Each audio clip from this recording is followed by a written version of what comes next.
जय हिंद दोस्तों। मेरा नाम है झिलमिल और आज का हमारा सोशियोलॉजी का टॉपिक है सोशल रिसर्च डिज़ाइन के बारे में। तो आज हम देखेंगे कि किस तरह से एक सोशल रिसर्च डिज़ाइन कंडक्ट किया जाता है, क्या क्या उनकी फेजेस होती है और बहुत कुछ।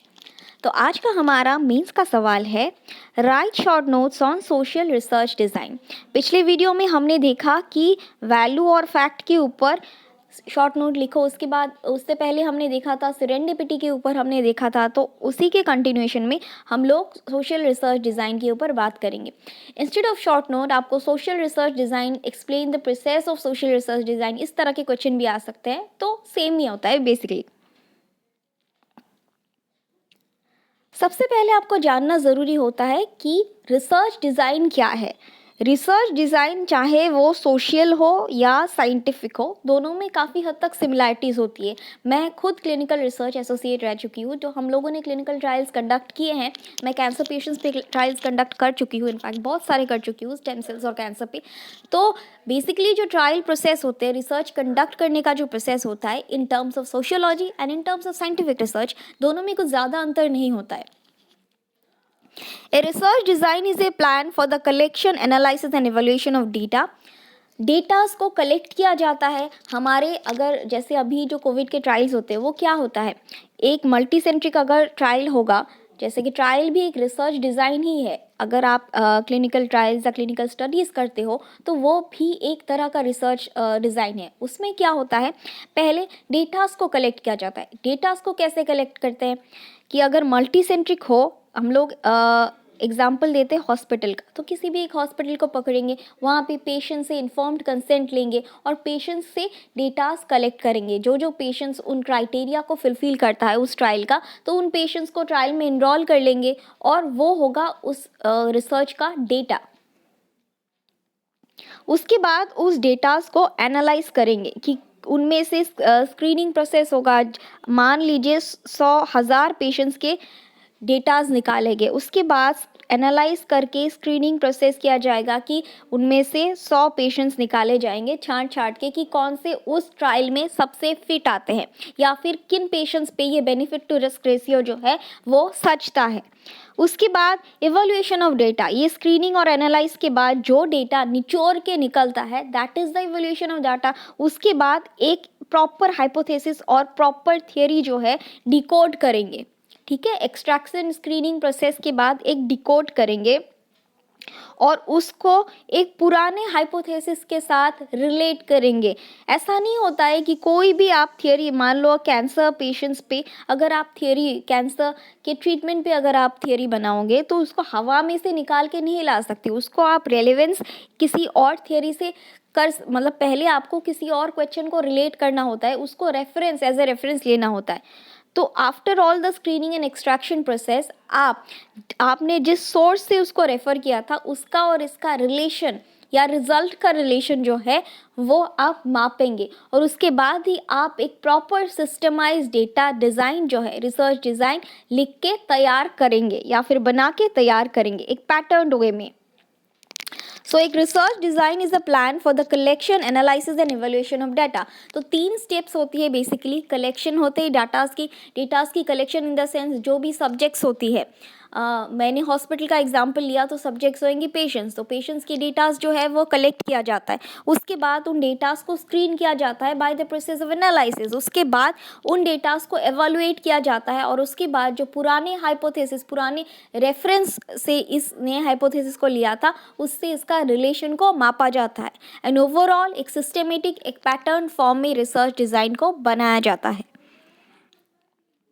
The major goal of the research design is to ensure that the evidence gathered to test a hypothesis will be trustworthy, and that external factors that might falsify the results would be controlled. यहाँ पे जो research design होती है उसके 2 goals होते हैं major, कि जो हम लोगों ने डेटास निकाला, जो पुराने हाइपोथेसिस को हमने, आप अगर कोई हाइपोथेसिस लिखते हो, रिसर्च डिज़ाइन में हाइपोथेसिस बनाते हो, तो बट ऑब्वियस सी बात है, इतना बड़ा आप किसी सब्जेक्ट पे हाइपोथेसिस बना रहे हो, तो आपको इसके बैकअप में एविडेंस देना होगा कि हाँ ये जो है इसके बैकअप है, इसके सबूत है।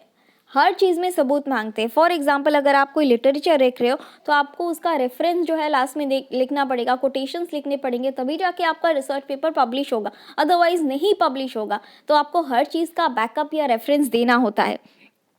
तो यहाँ पे फर्स्ट गोल ये होता है कि जो एविडेंस आप प्रोवाइड करोगे, जो रेफरेंस आप प्रोवाइड करोगे, that has to be trustworthy, वो जेन्युइन होना चाहिए, वो फॉल्सिफाई या वो फर्जी नहीं होनी चाहिए। एंड दूसरा जो एक्सट्रानियस वेरिएबल है वो एलिमिनेट करने की कोशिश। तो एक्सट्रानियस वेरिएबल क्या होती है? एक सिंपल सा एग्जांपल देते हैं मेडिकल का ही। आप कोई दवाई खाते हो, फॉर एग्जांपल आपने एंटीबायोटिक्स खाई बहुत सारी, तो आपको हुआ है इन्फेक्शन, बैक्टीरियल इन्फेक्शन हुआ है आपको, जिसकी वजह से आपने खाया है एंटीबायोटिक्स सेफिक्सिब, ठीक है। तो एंटीबायोटिक्स का क्या होता है, जनरली एंटीबायोटिक्स अगर आपका this are dependent variables and independent variables, लेकिन एंटीबायोटिक्स के कुछ साइड इफ़ेक्ट्स भी होते हैं जो कि एक्सपेक्टेड नहीं होते हैं और जो कि डिज़ायर्ड नहीं होते हैं। This are called as extraneous variable. Extraneous variables बोले तो साइड इफ़ेक्ट्स, किसी भी रिसर्च डिज़ाइन के साइड इफ़ेक्ट्स जो होते हैं उसको जितना हो सके उतना लिमिट करने का, नरीफाई करने का कोशिश या गोल कोशिश करने का ही गोल होता है ये रिसर्च डिज़ाइन बनाने का। सॉरी मेरी हिंदी थोड़ी कमज़ोर है, तो आप लोग प्लीज़ इंटरप्रेट कर लीजिएगा, क्योंकि मैं आसाम से हूँ तो मेरी हिंदी थोड़ी सी वीक है। So extraneous variables are undesirable variables that influence the relationship between variables that an experiment is examining. तो extraneous variable बोले तो side effects of a research design, जो कि undesirable होते हैं और जो कि research design को खराब करने की क्षमता रखते हैं। In other words, extraneous variables are the variables which, though not a part of the study yet, are capable enough to influence the outcome of the study. जैसे कि मैंने कहा कि ओवरऑल अगर ये साइड इफ़ेक्ट सीवियर हो जाए तो ये इंसान जो है इसकी जान तक चली जाती है, किडनी लिवर ख़राब हो जाता है।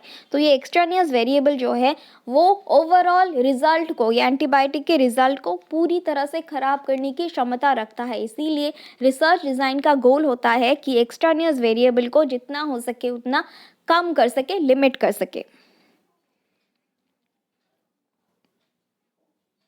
ये चार्ट है एक्सट्रानियस वेरिएबल का, आप लोग देख सकते हो।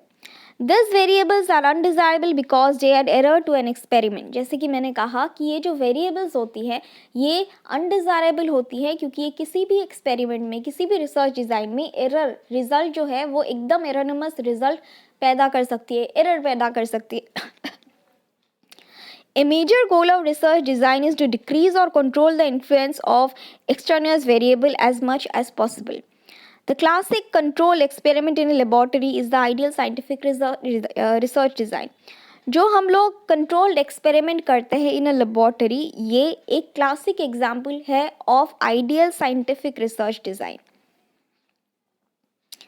जो साइंटिफिक रिसर्च डिज़ाइन का एक आइडियल एग्जाम्पल है दैट इज़ ये जो एक्सपेरिमेंट्स है जो कंट्रोल्ड एनवायरनमेंट में किया जाता है। कंट्रोल एनवायरनमेंट मतलब जहाँ पे आप टेम्परेचर कंट्रोल कर सको, ये जो केमिकल्स है उसका हीट कंट्रोल कर सको, प्रेशर कंट्रोल कर सको इन ए कंट्रोल्ड एनवायरनमेंट। ओके, खुले में नहीं, इन ए कंट्रोल बंद लेबोरेटरी में जो एक्सपेरिमेंट्स किए जाते हैं that are generally done in a controlled environment.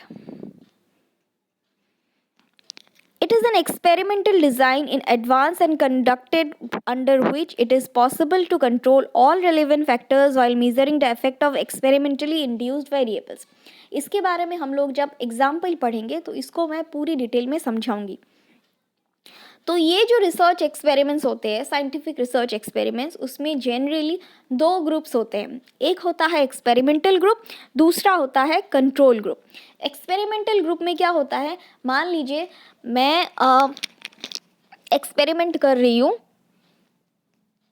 To study the effect of injection pollutant on breast cancer patient. Okay,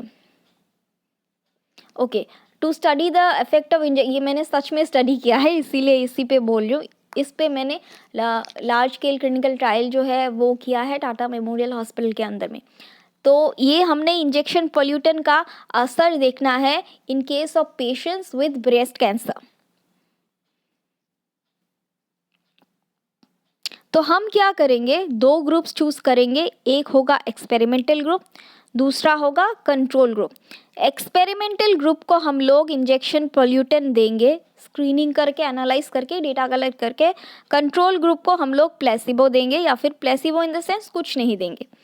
कोई कोई जो लैब होता है या बड़े उसमें होता है, उसको प्लेसिबो दिया जाता है। प्लेसिबो मतलब शुगर पिल्स होता है, और बेसिकली उसमें कुछ केमिकल्स कुछ नहीं होता है, तो कहीं किसी किसी को कुछ भी नहीं दिया जाता है, that is the control group. तो उसके बाद रिजल्ट देखा जाएगा कि किसका कुछ दिनों बाद टेस्ट करके दिया जाएगा कि किसका जो रेट है, मतलब रिलैप्स रेट हो गया या फिर कैंसर के स्प्रेड होने का रेट हो गया, वो किसका बढ़ता है। अगर इसका कम होता है compare to this in the same time in the same environment, तब ये जो है ये इफेक्टिव बताया जाएगा।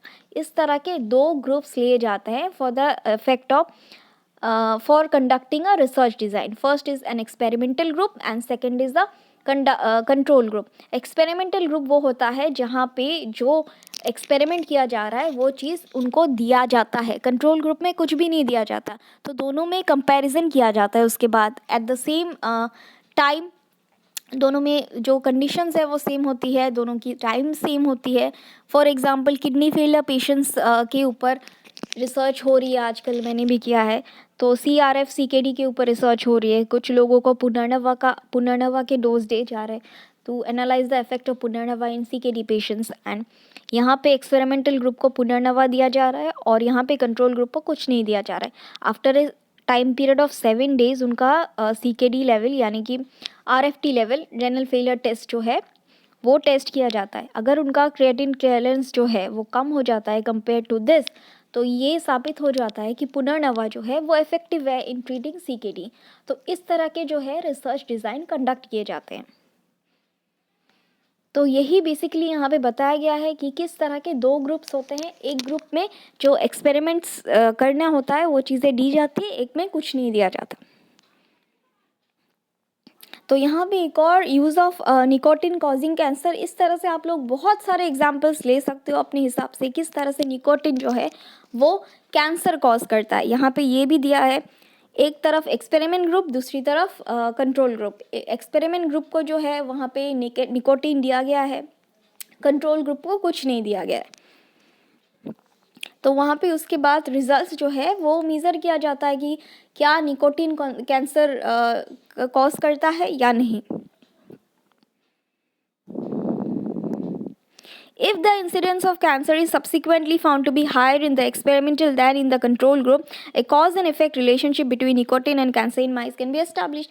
यहाँ पे अगर एक्सपेरिमेंट ग्रुप में जहाँ पे निकोटिन दिया गया है, निकोटिन को एडमिनिस्टर किया है, वहाँ पे कैंसर का रेट जो है वो अगर हायर दिखाता है, तब हम लोग थियोरी प्रूव कर सकते हैं कि nicotine is responsible for causing cancer.